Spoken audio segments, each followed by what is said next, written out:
is a cold and rainy day here in the Crescent City. I'm heading to Rouse's local supermarket to get some ingredients for a dessert collaboration video with my friend Karen from In the Kitchen with Karen. She has some amazing comfort food recipes on her website. I've got a link posted to her channel and to her dessert collaboration video in the description of this video.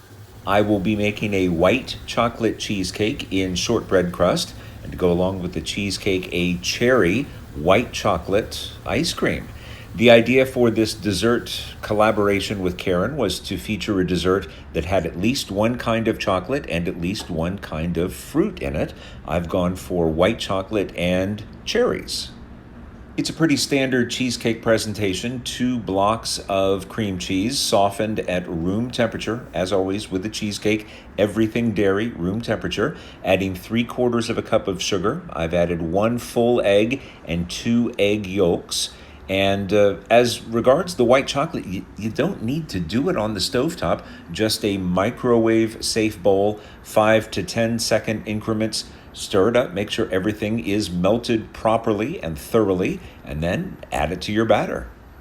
Oh, it looks so good already. A little bit of vanilla puree, and we are ready for the blender.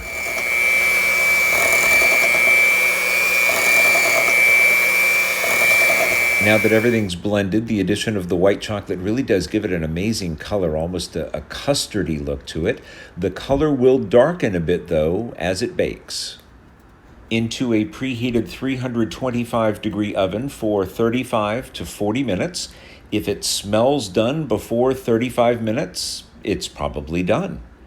In this case, it souffled a little bit, but it's fine. It's gonna deflate. It's gonna even out as it cools. Yeah, it really did rise up a bit on the sides, but it's gonna be just fine. It really did take on a lovely butterscotchy color as the egg proteins and the sugars caramelized. See? Doesn't that look better already? After just about 10 minutes cooling in the oven, it looks so much better.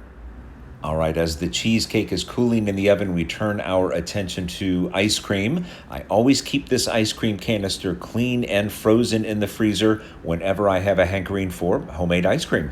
This one, again, the base for the ice cream mixture, pretty simple. Pint of whole milk. We have a pint of half and half. The remaining 4 ounces of white chocolate done as we did before in the microwave, melted in 5 to 10 second bursts in a microwave safe bowl. We'll add to that 3/4 of a cup of granulated sugar.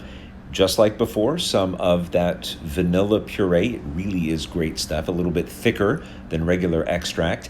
And as well, some cherry extract.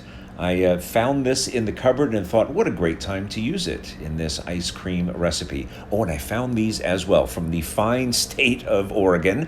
Big Oregon Ducks fan I am. The cherries should go really, really well in this recipe. The half and half is already in the bowl. There is the pint of milk. And those cherries from Oregon, the syrup had a terrific color, so I've added all the syrup from the can. And in half-cup batches, I'm adding the whole cherries as well. In addition to the cherries, to cut the sweetness a bit, about 5 or 6 drops of lemon juice. Everything's combined, but because the white chocolate was melted, it did raise the temperature of the ice cream base a bit, so I'm going to chill this bowl down before adding it to the ice cream maker. The ice cream base chilled for about 60 minutes. I've added it to the frozen canister. I've added the dasher there, and we're off. Isn't that a wonderful sound? The sound of homemade ice cream. This is about 3 minutes in. This is about 10 minutes in. We're going to go for probably 25 to 30 minutes. Every minute it is getting thicker and thicker. Ooh, look at this. The way it sticks to the spoon, we're getting very, very close, I would say. A couple more minutes. Oh, look at all those cherries dancing around in there. This is about 22 to 23 minutes in. Let's do one more spoon test and see where we are on the texture, on the consistency. That's pretty darn close. That's ready to go, I'd say. First things first with homemade ice cream, get it out of the ice cream maker, get it into the freezer-safe container you've picked out, and get it into the freezer. Get it freezing so you can enjoy it that much sooner. And then, once it's in the freezer, you can worry about licking the bowl, licking the dasher, licking the spoon, and cleaning up.